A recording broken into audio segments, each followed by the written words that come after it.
Talk about New Zealand going to the West Indies and touring there. First of all, apologies for this being relatively late. I like to get it done usually 2 or 3 weeks before the series. This is only about a week before the start of that series. I've actually moved house and also been ill quite recently, so apologies for that, but it's still going strong. The other thing I wanted to note is the South Africa-England series. There's not going to be a video for that. The reason no video for that is because just down there you will find the link for a much more extensive review of that series, or preview of that series. It's approximately 11,000 words long. You can pick and choose. It's itemised by each individual part of that series. So because it's a very big one, I thought I'd go through in some more detail. So that's the England-South Africa series. I encourage you to read that. Really appreciate it. Okay, so New Zealand, West Indies, obviously the undercard to the big battle between the two best teams in the world. What can we make of this particular series? We'll start with the New Zealanders. New Zealand hasn't played Test cricket for quite some time. The last time they were seen playing Test cricket, it was when they beat Australia. Beat them in the second Test in Adelaide, I believe it was. Drawing that series 1-1. Pretty shocking result. New Zealand hadn't beaten a major Test team away from home in 9 years. So pretty amazing result. Did it purely based on their bowling, in particular their pace bowling. Doug Bracewell took, I think it was 9 wickets in that match. As usual, when New Zealand wins, they usually win by bowling really well, and particularly bowling pace very well. They usually can provide you with some good seam and swing bowls, particularly swing bowls historically, being that bowling fast in New Zealand is a very good place to bowl. The batting still didn't perform very well. I think they got less than 400 runs in that match in total, or certainly less than 500 certainly. Australia just couldn't show up. We know about Australia's batting fragility, but that was back in like November of last year. So they haven't played in 8 or 9 months. The West Indies, however, have been playing consistently, so you have to wonder a little bit about New Zealand's form and match fitness, I suppose, coming into this series. The batting is still as poor as it usually looks. Ross Taylor is the only real proven batsman in that card. A lot of New Zealanders really like to talk about Brendan McCullum, not really in the same kind of category as a Test class batsman. Daniel Vettori probably does sneak into probably as a serviceable number 6 for a Test team now, but it's a pretty bad indictment when your second best batsman is Daniel Vettori. They're going to miss Jesse Ryder as well. I know there's an ongoing issue about whether Ryder's a good player in this team. I don't know if he'd make many Test teams around the world, but New Zealand can use his stroke making, his driving ability. There's just not a lot of depth there to play someone in that place. Someone like Doug Brownlee showed a pretty good technique and an ability to rotate strike against Australia, so we'll see how that sort of performs out. Kane Williamson is obviously always a massive issue for the New Zealanders. They need him to perform. He's their bright new hope coming forward. The other guy as well that I think will get some action on this tour is Trent Boult, 22-year-old paceman. He's played 22 first-class matches, averaging 26.63. Not getting a lot of overs, only taking 3 wickets a match. So they've been very much keeping under wraps, but good econ rates. Someone who's been talked about for a while, left arm as well. Someone that they likely to sort of throw in there. Mark Gillespie's out of this tour, so it really comes down to Boult or Southey, one would imagine, for the spot next to Bracewell and Chris Martin in the pace attack. Excuse me. Southey's been a horrific situation in Test level, averaging over 44.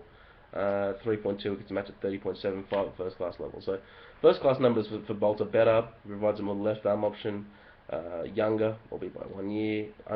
This is a chance for them to try some of these new guys out. Kane Williamson, Trent Boult, really this is all looking at the future for New Zealand. It's very hard to see them putting up too much of a fight in this series. I'll come back to that later on. The West Indies. Really enormous series for the West Indies. We've seen a lot of them recently. Most of it's been pretty good.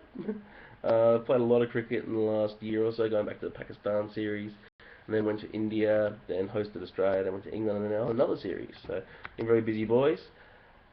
This is a series where they're favourite, and favoured fairly substantially, and their team looks better on paper. They've got some quality players in their team. They haven't been in that situation for a very long time, maybe a decade. I mean, Bangladesh aside. Long time since West Indies have been going to a series as a decisive favourite, and this is one of those series. And for a young team that's trying to learn how to win and all those cliches, this is a very important moment for the West Indies. Their issue against England and Australia was a pretty obvious one. It was something that I mentioned in going into both series in my previews there. It's top order.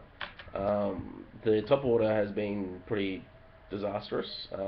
They're averaging 1 for 14 and 2 for 43 for their first 2 wickets this year. So that's the last 6 Test matches. They've only had one century stand in the 22 attempts for those 2 wickets. So that's not surprising when you throw Wendell Simmons, or in this case Adrian Barat, and Craig Braithwaite, um, Kirk Edwards, who came to this year looking quite reasonable as a player, but has just collapsed completely. He might not play in this series. Those first second wickets almost actually probably look a bit better than you would imagine. 2 for 43 doesn't sound quite as bad as you might have seen. There was a period where they went 1 for none twice in a row and then 1 for 1. It's also influenced by the fact that there was a century stand in the very first innings of that sample, which was against Australia. So that's been a big problem. Obviously, as you probably are anticipating, the solution to that problem, or potential solution, is Chris Gale. I'm actually a bit of a Chris Gale fan, which is weird. The way I look at cricket, people might not expect that.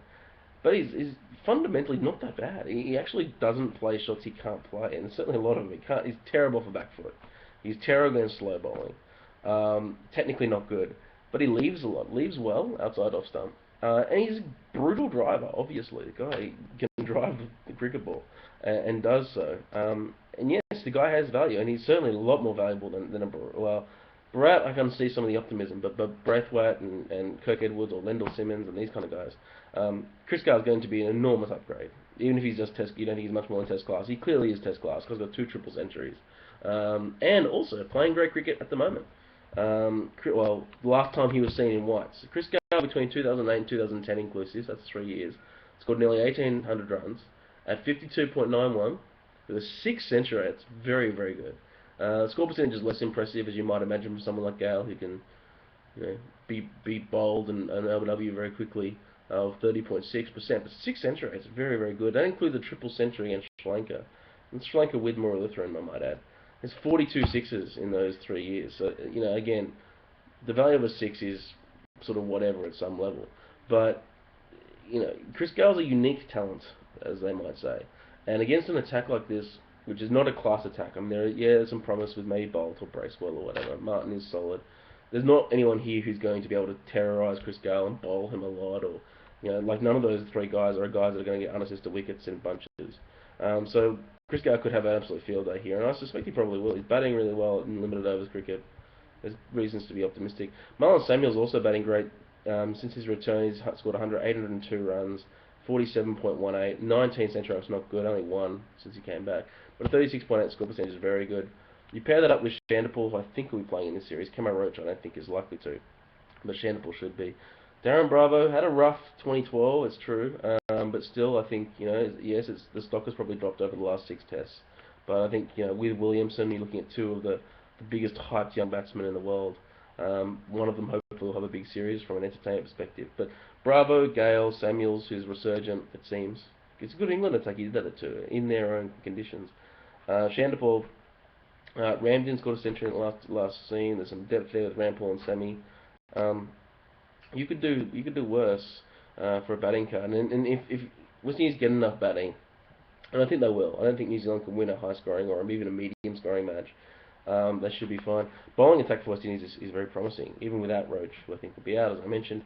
Narayan, obviously, a lot of talk about him. Rampal is better than people think. Sammy's, again, much better than people think. He's probably Test class cricketer. People dismiss him out of hand.